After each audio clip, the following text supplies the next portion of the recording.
to talk to you about leveraging strategic communications for church growth and community engagement. And just so you know, I'm Makasha. I'm Makasha Dorsey. I'm the founder of DGPR.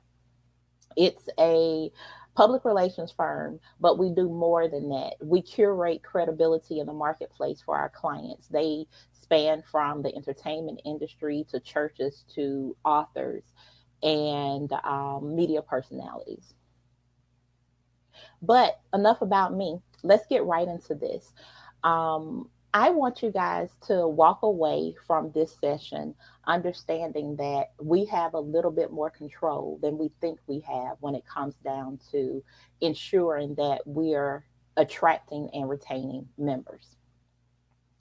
And if we take a look at the numbers, we'll find that church attendance is declining. And that's problematic when the Great Commission is for us to go out and make disciples. We can't make disciples if we're not reaching the people and getting them to come and be a part of, and I won't always necessarily say church, but since that's the vein we're going in, but it has to be a part of the church community. And if we're not making disciples, we're not fulfilling the Great Commission. And that is something that we should be doing as Christians.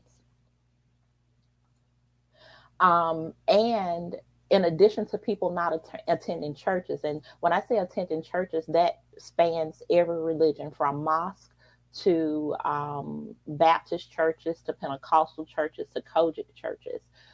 People are not attending church, and they're not attending church because there's a disconnect there. And the one of the biggest disconnects is how we're communicating with the public. Colossians 4:6 says, "Let your speech always be gracious, seasoned with salt, so that you may know how you ought to answer each person." I look at this as saying, if something is seasoned with salt, I might need a little bit more salt than the next person.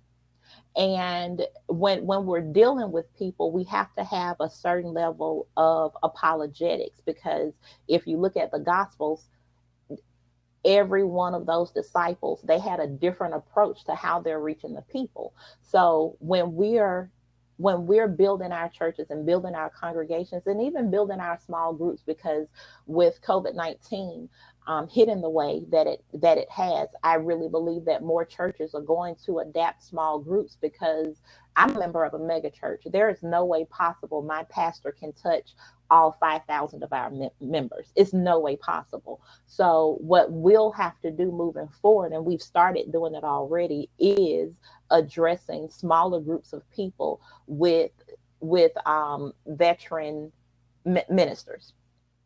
And because our speech is not seasoned properly, we make the biggest error of confusing saving souls with communication strategy. While the goal of ministry is fulfilling the Great Commission, the process of making disciples relies on our ability to build relationships with our visitors, our members, the local community. And the foundation of great relationships, if I've been married for, oh my, just too long to count, almost 17 years, the foundation of any great relationship is excellent communication. And during this time, I want to show you how ministry leaders can leverage strategic communication for church growth and community engagement. And we have to look, when we're looking at leveraging strategic communication, we have to really identify and understand the difference between evangelism and discipleship. Evangelism is categorized by an expression of faith from a Christian or a believer to another individual. It can include preaching, teaching, and conversation. It can include if I meet someone at Walmart, handing them a salvation tract. It can include so many different things, but it's really a brief contact. But discipleship continues the meeting and the ministry for days, weeks, months, and even years. And I'm going to flip back so that you can see the difference in the images I used. This image that I'm using right now is a handshake. you're meeting for the first time. This is very surface level. This is very with me, evangelism is I'm going to be nice enough to you so that I can at least have an opportunity to introduce you to Jesus. But if you look at this picture, discipleship is about relationship. I don't shake hands when I'm meeting someone the first time. I'm not shaking hands with a stranger, holding their hands this way. I'm in relationship when I touch people this way. And that's what discipleship is. It's living amongst people and teaching them. But in many instances, we try to disciple before we evangelize. And that's why so many people are running away from the church. See, this is what we think we look like as the church. We think we're put together. We think we're good. We think we're just a cool person. That's who we think we are. We think we're doing everything right. And the image on this picture is everything right. But if you delve down into it and you do an investigation or a questionnaire to your local community, this is the same person, but if you saw Black Panther, you know this is the villain. The local community thinks of us this way, and they look at us as people who hate others. They look at us who take money from our members, who, we look at the pastors and the leaders as people driving these huge fancy cars, and they're doing what they need to do for themselves. As the community sees us a totally different way than we see ourselves. So there is a disconnect in our communication strategy and what we're presenting to the public, or what we're saying that we want to be to the public, versus the way that we actually act and carry on. I don't want people to meet the Killmonger version of Makasha when they come to my church. I hope that the Killmonger version of Makasha is really, really, really tiny, and the Michael B. Jordan person that's put together, who does good things, who is involved with the community. I hope that that's who people meet when they take an opportunity to meet me. But if I am communicating the wrong way, no matter what I say, because a lot of churches, we're saying, but we're not doing. We're preaching, but we're not living what we're preaching. So there's a disconnect in who we are and what the community thinks we are. And that's one of the reasons why with many churches, we're doing a great job at evangelizing and getting people in for that first touch. But because so many of us, we live like Killmonger, we are not in a position to disciple. So we keep everybody at arm's length, because discipleship requires me living in front of you. That requires me living with you and walking with you. If you think about Jesus and the disciples, Jesus wasn't by himself all the time. The disciples just weren't running around, running amok, doing whatever they wanted to do. When you think about the biblical church, you think about a community, you think about a group of people who spent a lot of time together, and you think about people who spent time with Jesus. They were discipled. They were given the best of him so that they would know how to model. And with that being said, we have to, when we decide to model, we have to reach and we have to retain the right people. And that comes down to, I'm one of those people. It doesn't matter to me that there's a church on every corner. It doesn't matter to me that there are 200 and more than 300,000 churches in the United States. That doesn't matter to me. What matters to me is that we are going out evangelizing and making disciples. And that looks like identifying the people who you need to reach. Every church that I've been a member of, it's been a socially active church where we focused on social issues as part of our discipleship and fulfilling the Great Commission. No matter where I've been, I go visit.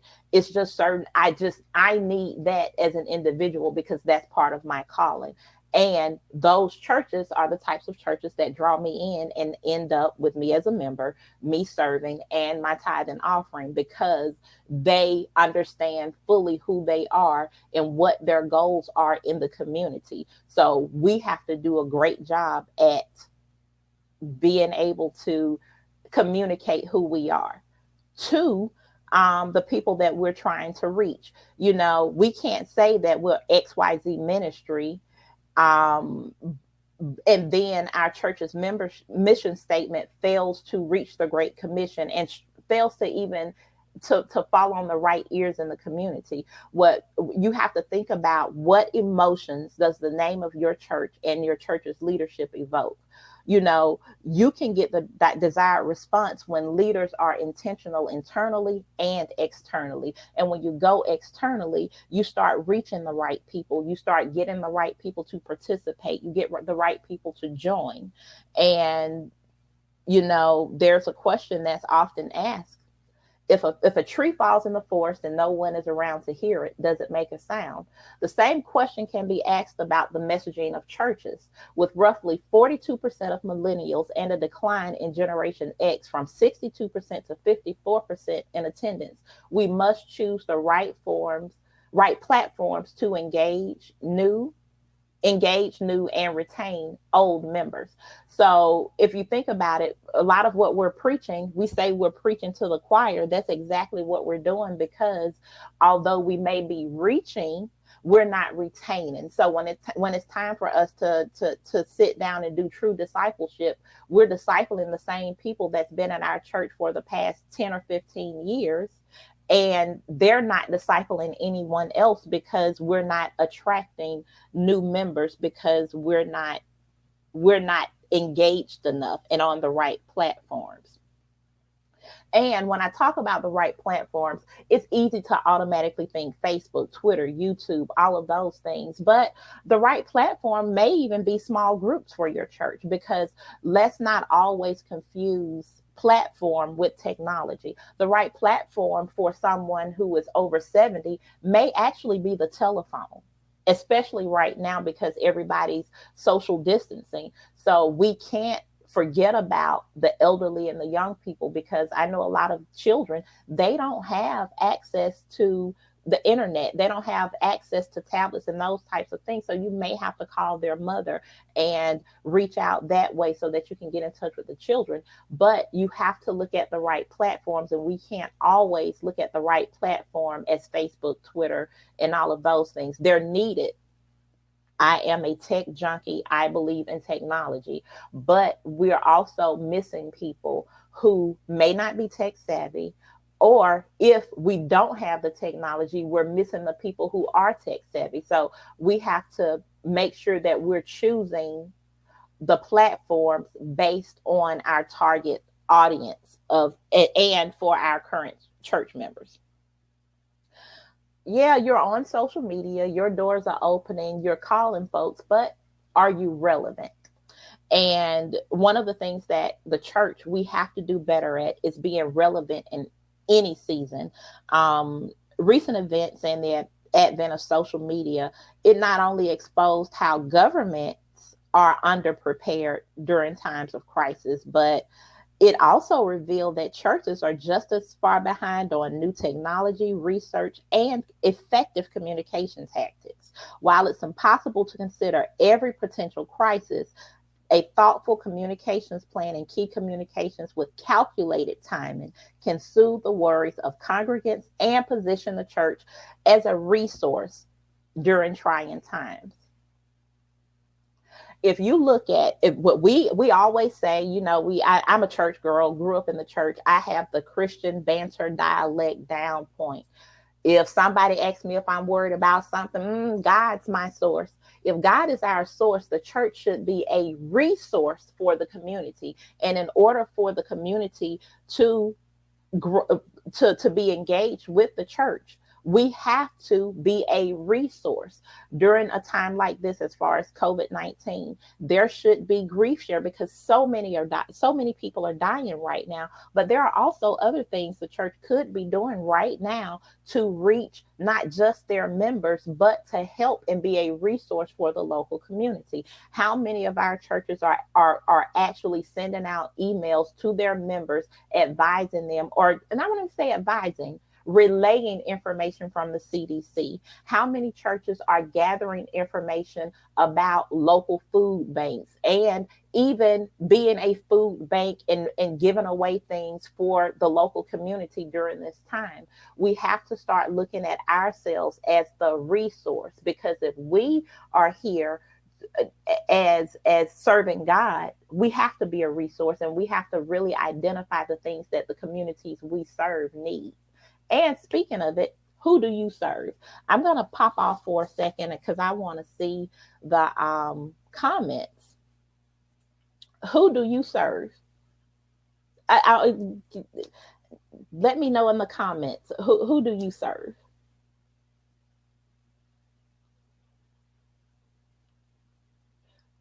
You know what, Maisha, I'm gonna give you I'm gonna give you credit for that one. I'm gonna give you partial credit for that one.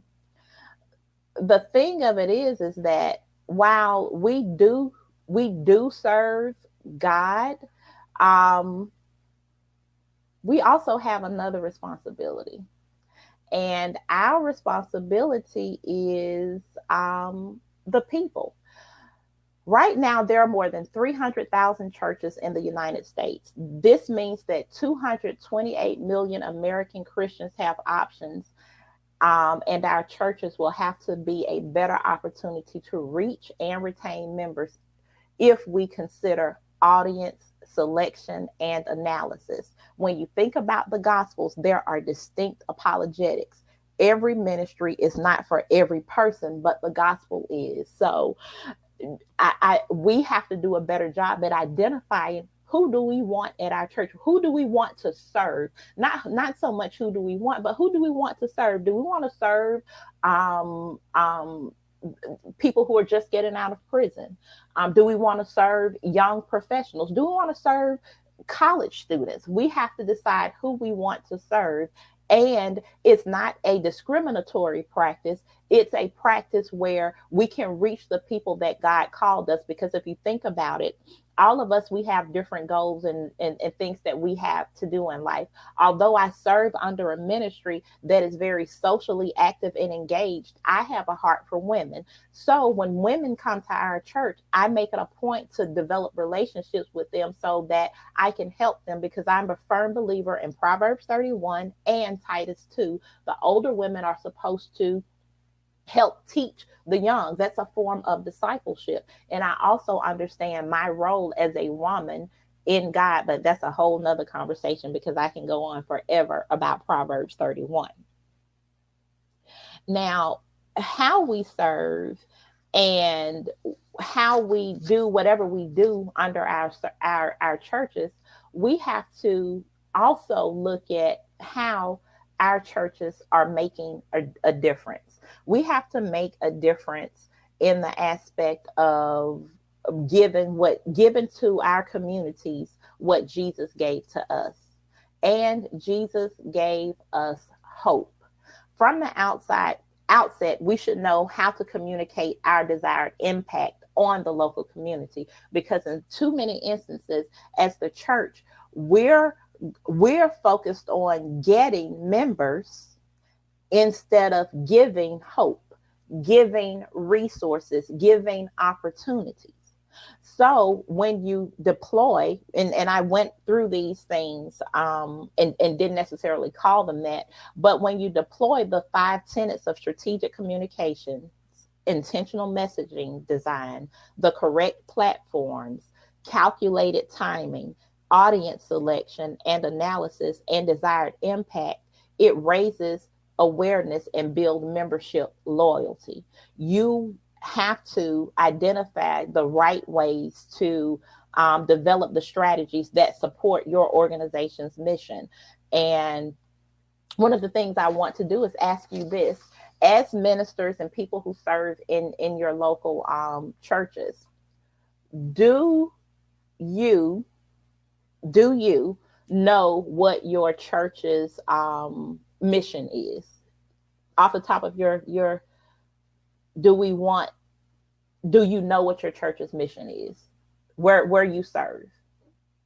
And if you don't know your church's mission, I challenge you to go and look, because in many instances, right? Yeah, go to the website and look it up, Amina, to make Christ centered disciples. So when you're deciding on your programs, because yeah, we want people to know who we are externally, but internally we have to know what our missions are, so that our ministers and lay members, they can go out and do those things. You know, one of the churches, their mission is to save souls by any means necessary. Yeah, they're saving souls, but they may not necessarily be retaining membership. So the only way you retain membership is by making disciples, because people don't walk away from relationships easily. And when we place our focus on strategic communications and strategic, that's another, Christ-centered, community-focused, culturally relevant. Those are all things that pulls you in. If you're Christ-centered, you have to make disciples. You have no other choice. When you're community-focused, you're also doing okay. You're also doing what it is that you need to do from the perspective of ensuring that you're truly making a difference by giving your communities hope. I think I am about 20 minutes in. And right now, because what I want is an interactive situation, I want to know what questions you have specifically for your ministry. And although it's titled Leveraging Strategic Communications for Church Growth and Community Engagement, if you're here, my assumption is that you're either a minister or a lay minister who's seeking to build a way to minister more effectively. And no matter what that is, whether you have, what's your personal oh yes, churches should definitely have a communications plan.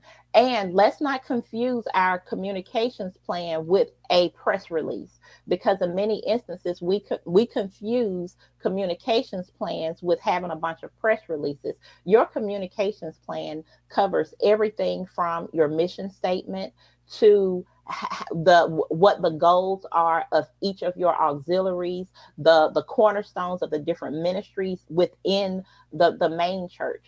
So when you look at those things, you need a fully developed communication plan. And it should also include crisis communications. How many of you know, if your church or even your business, if you can go and press a button and you go black? And when I say go black, that means everything just has a message there and you can come back and fix it.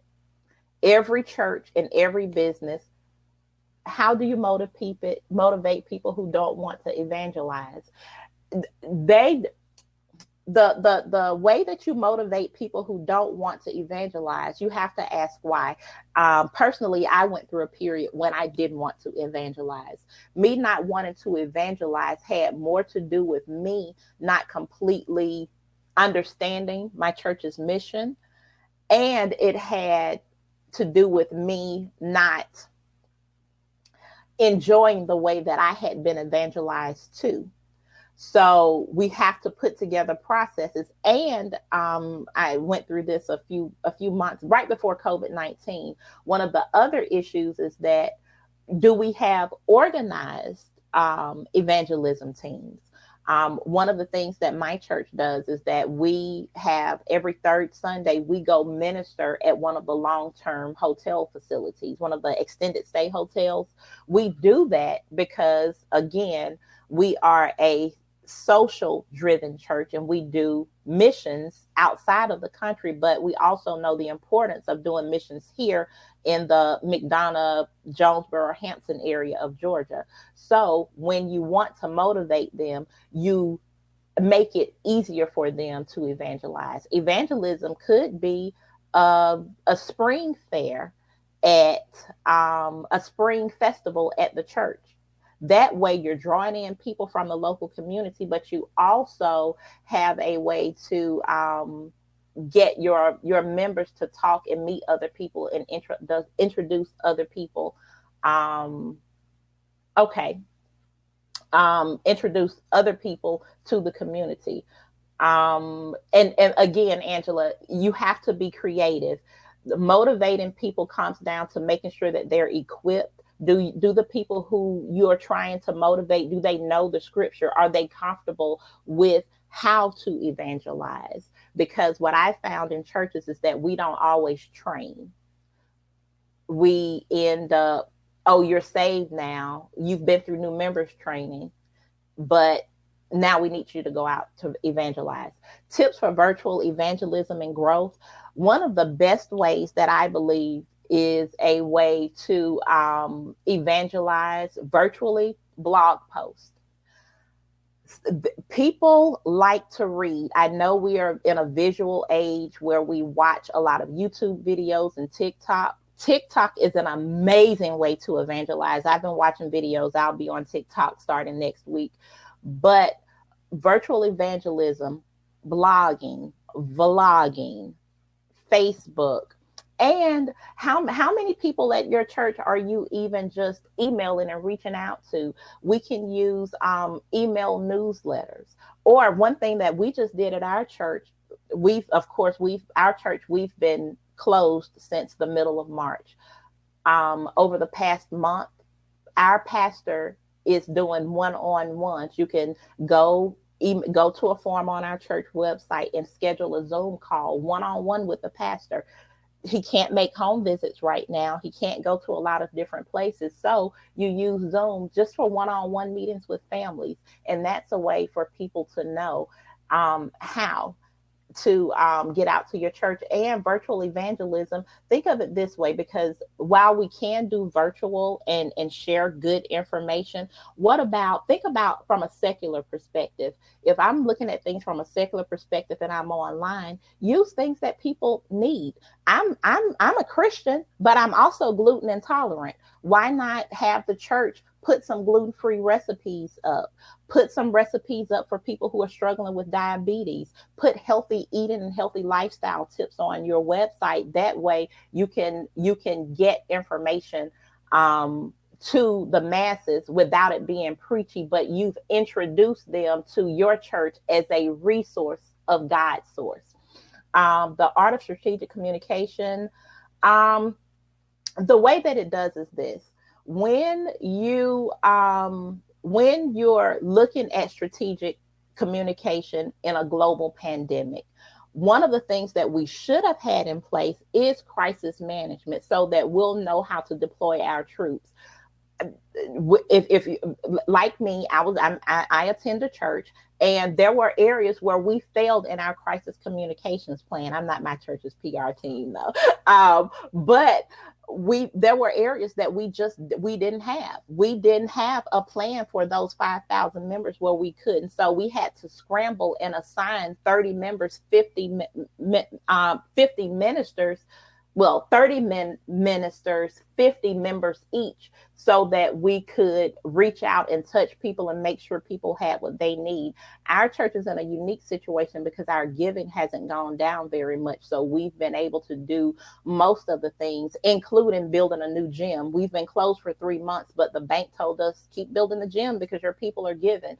So it's a way where when you use the art of strategic communication, it has to start before, because it's no longer strategic when you're only operating emergency crisis management. You have to build for that. And during the global pandemic, we also have to be mindful of not just making people feel like they don't have faith if they decide to practice social distancing and those types of things. Well, I distinguish between evangelism and discipleship, because one of the things that I've been looking at is I call it dinner with Emmanuel. Imagine this. Imagine that well, I'll just use my life. Before I got saved, before I really dedicated my life to God, I was out in them streets like nobody's business. So, but the person who came, it was actually my mom who was like, okay, you know better. So she came to me in a very loving way, but she didn't tell me to get myself together before she brought me to Jesus. She brought a broken Makasha back to Jesus.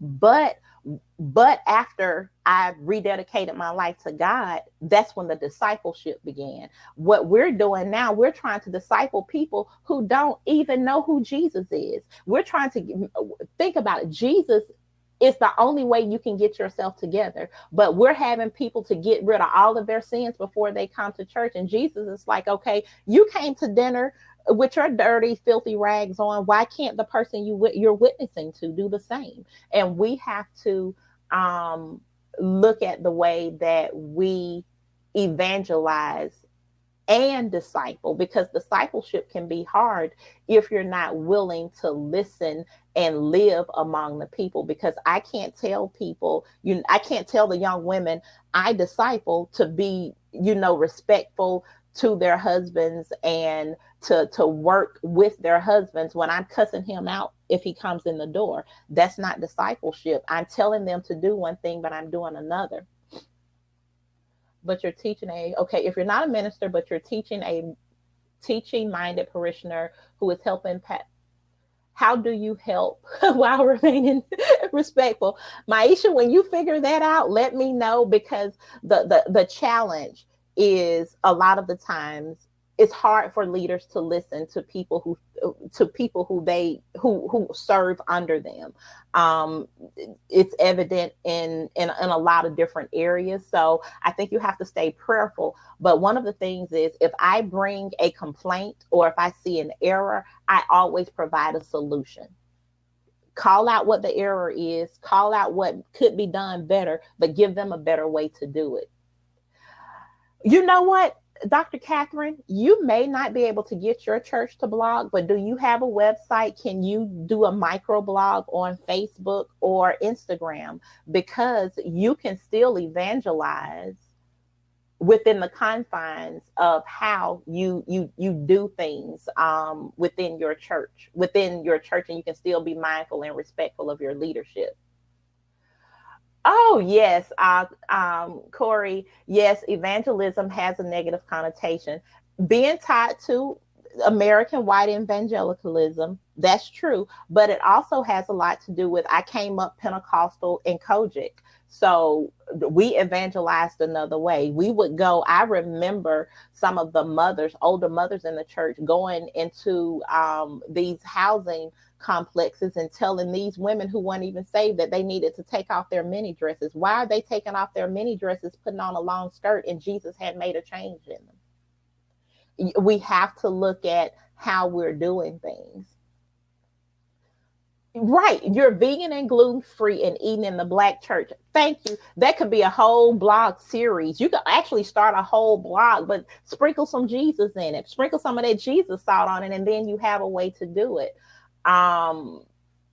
Let's see.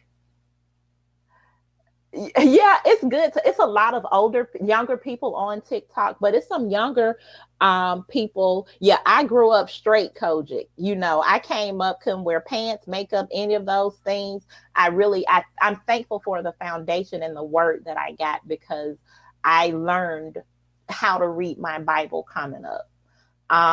And there are some good ads used by nonprofits and churches.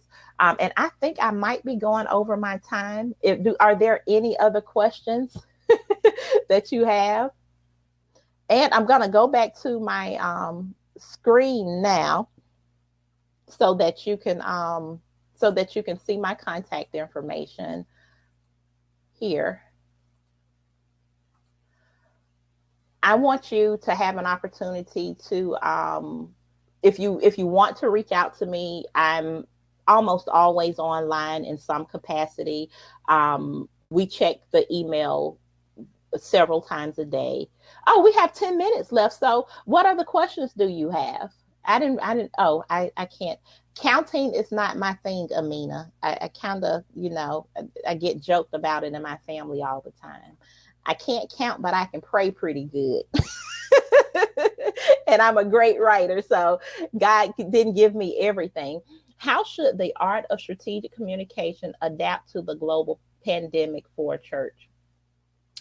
One of the things that we added to how our church does things, we've added online church. Over the course of the pandemic, over the past 3 or 4 months, we've had roughly 150 new members. That took us opening a Facebook page called the name of our church dash online, and we opened a group, and we have the sermons there. But during our sermons, there we give links. During our pastor sermons, he gives links, and he says he does the call to faith. He prays for people. He takes people through the prayer of salvation and those types of things. Tabernacle of Praise. We're in McDonough, Georgia. So what he does, and I'll post the link, but what he does a call to worship. Gives a call to salvation. And once you do it, there is a way for you to click on and join the church. And there are pictures posted of our pastor throughout the week. We send out a packet to all of the new members who've joined. We send them a t-shirt, wristband, welcome sermon, those types of things, and we mail them, and he prays over them every week. So we and all of our new members classes, they're online. Even before the pandemic, we were, and let me give this caveat. It was a little bit different for our church, because a lot of what we do is online anyway. Prior to COVID, we were doing Facebook Live. We were broadcasting the sermons on Facebook Live. That was a thing. We had Facebook groups for the marriage ministry, for the men's ministry, and for the youth ministry. So we only had to tweak certain elements of our online presence. Now we've added links to our church website to where if you want to join the church, you can. We've always been a mobile text to give type of church, kiosk giving type of church. So, but the art of strategic communication, look at what your members need. Look at what your members need and your local community need.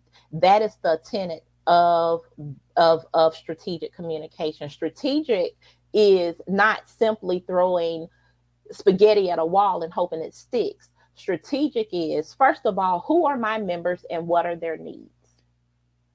And if you look at any church blanketly, we need women's ministry, we need youth ministry, we need men's ministry, and we need worship and benevolent giving. Those are things every church needs. All churches need that. So if you start there and start thinking, what do the women at my church need? Well, some of them probably need food because people have been laid off.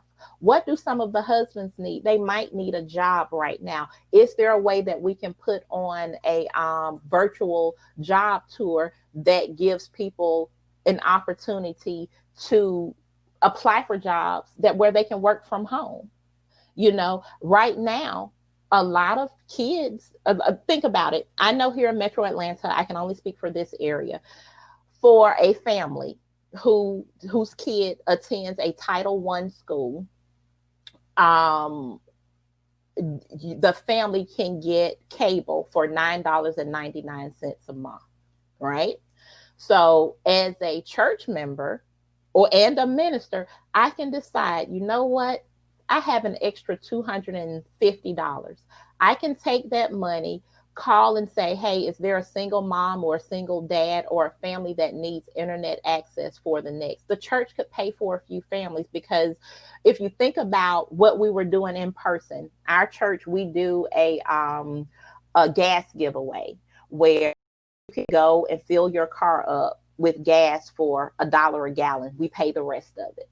So that money that we would have been doing that with, we can take it and put it in other areas. It's just a matter of looking at what's needed in your community and then adjusting to ensure that that you're meeting those needs. Yes, making sure the school children have access to the internet. Right. So if you're in an area where you can get internet access for $9.99 a month, that's less than $150 for a year with taxes. So those are good ways. And like I said, and if you have questions about strategic communication, I'm gonna make my screen larger again so you can see my contact information. And I think on the Rethinking Church Summit website, my information is there too. So yep, yep, it's available. So I just want to make sure that we're doing what we need to do, because at the end of the day, God is the source. Our churches should be a resource. Smaller churches are learning how to do lots of things with a few people. Yes, they are. But think about technology, Angela. If a few of us learn how to use Facebook effectively, not only does it help ministry, but it helps you in your small business and job hunts. And that's one of the ways that we actually got people on the marketing team at our church. So many people who've been on the marketing team at church, they've either started businesses in marketing, or they've gone on to find other jobs simply because we're effectively marketing online, and companies need that. That's a tool you can use in ministry and in the market, and in the marketplace. So again, if you guys have any questions, feel free to email me. I'll be around all day. And I've been enjoying all of the sessions and meeting everyone.